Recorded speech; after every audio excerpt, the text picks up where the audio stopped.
make sure.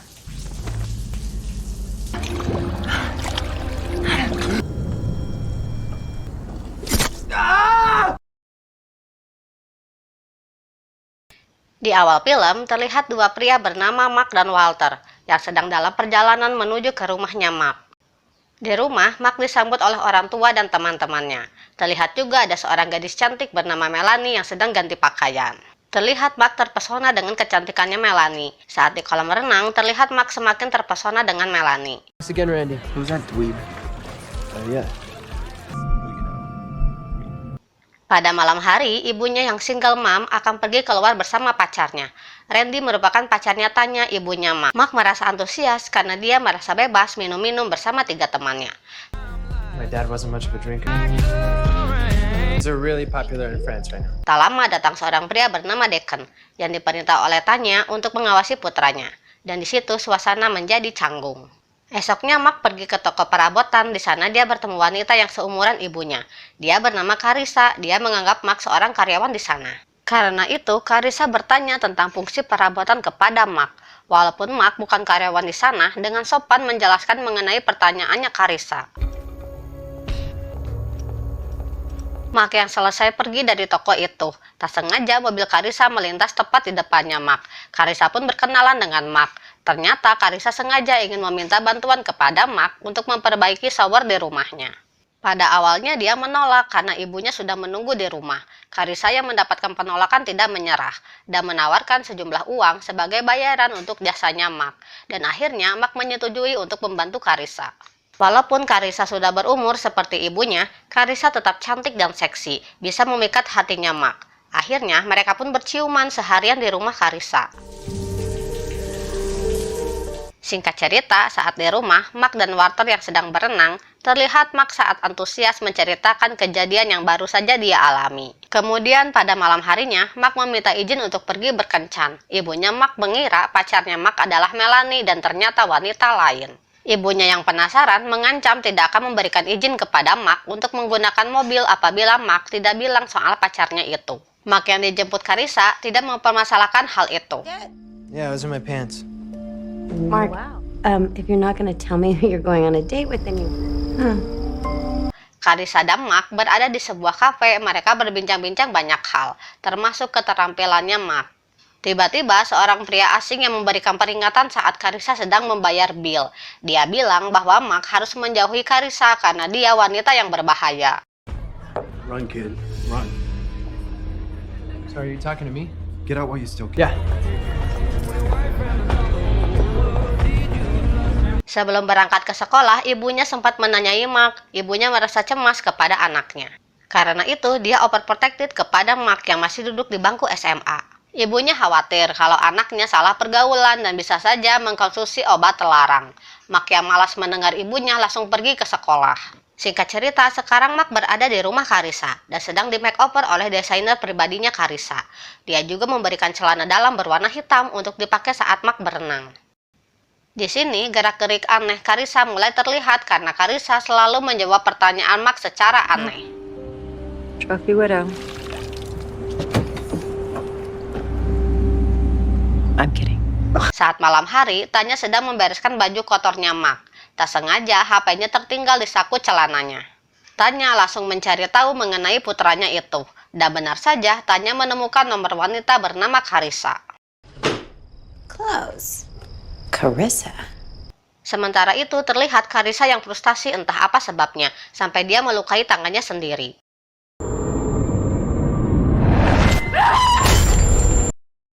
Tak lama, Carissa menemui Mark di rumahnya. Ternyata Carissa diundang oleh ibunya Mark untuk datang ke acara makan malam.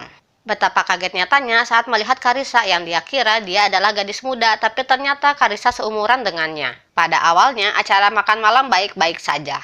Namun saat Carissa menyinggung tentang pencapaiannya Mark yang berhasil menciptakan sebuah aplikasi, Carissa bilang soal kuliahnya Mark untuk tidak dilanjut demi perkembangan karirnya Mark. Hal itu membuat Tanya marah besar kepada Carissa. Dia tidak setuju putranya menikah dengan janda yang seumuran dengannya. Dia juga marah karena pendidikan itu penting untuk putranya dan tidak boleh dihentikan. You don't get to suddenly show up and start... Setelah dimarahi oleh Tanya, mereka pergi berenang di rumahnya Carissa, dan keanehan mulai diperlihatkan oleh Carissa. Carissa memborgol tangannya Mark dan dikaitkan ke kolam berenang. Bercintanya mereka kali ini hampir membunuh Mark, karena Mark tidak bisa bernapas saat Carissa sedang keasikan sendiri. Untung saja hal itu tidak berlangsung dengan lama.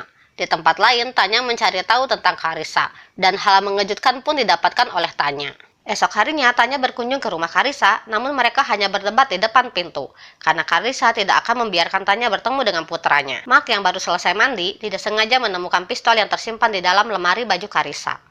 Pada siang harinya, Mark pulang dijemput oleh Walter. Di lain hari, Tanya sengaja mendatangkan Melanie ke rumahnya, untuk mendekatkan lagi dengan Mark. Pada saat Mark sedang video call dengan Carissa, Mark langsung menyudahinya dan Carissa merasa marah. Di sini terlihat Mark kembali seperti dulu, anak baik dan penurut. Ibunya memberikan uang agar mereka bisa pergi jalan-jalan, dan tanpa dia sadari, ternyata Carissa sudah membuntuti mereka berdua. Sepulang dari berkencan, Melanie diserang oleh Carissa, dan dia mengancam untuk tidak mendekati Mark karena Mark adalah miliknya. Carissa pun menggoreskan pisau di wajah cantiknya Melanie. Good night. Good night.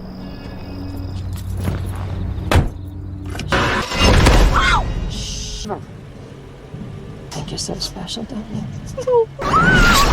Esoknya di tempat Tanya bekerja, terlihat Randy marah kepadanya hingga mereka berdua berdebat.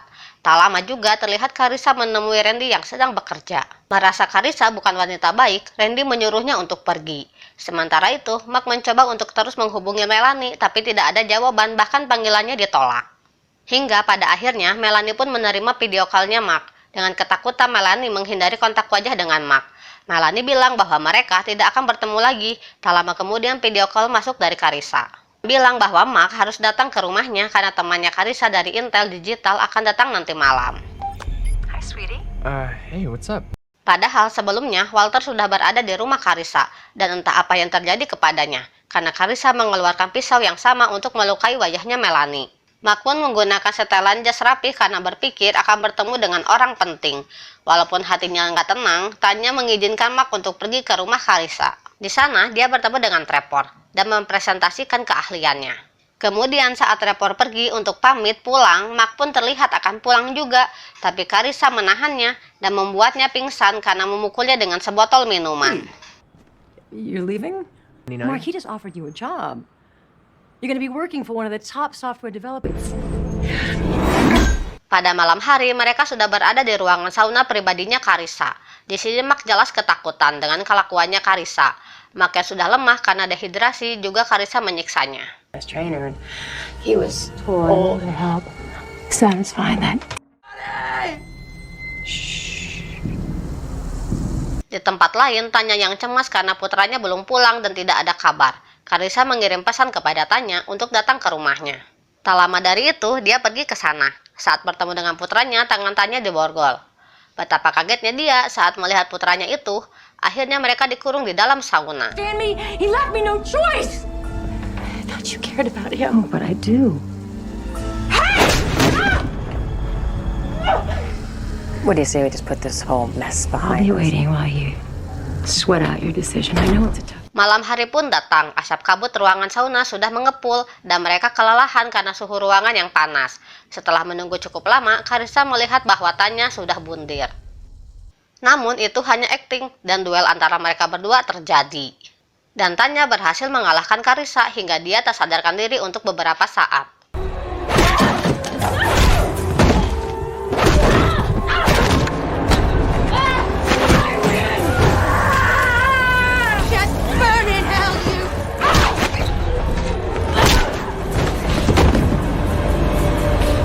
Setelah itu, Tanya membawa putranya keluar dari sana dan berusaha menyadarkannya. Tak lama kemudian, Carissa tersadar dan akan menyerang Tanya. Beruntungnya, nasib baik ada pada mereka. Randy datang menyelamatkan mereka berdua. Carissa pun kalah dan di saat yang sama, Walter diselamatkan oleh Randy.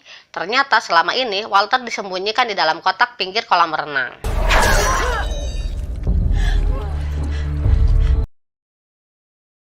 Di akhir cerita, Mark dan Melanie pergi bersama untuk melanjutkan kuliahnya. Alright, that should be. Love you, Mom.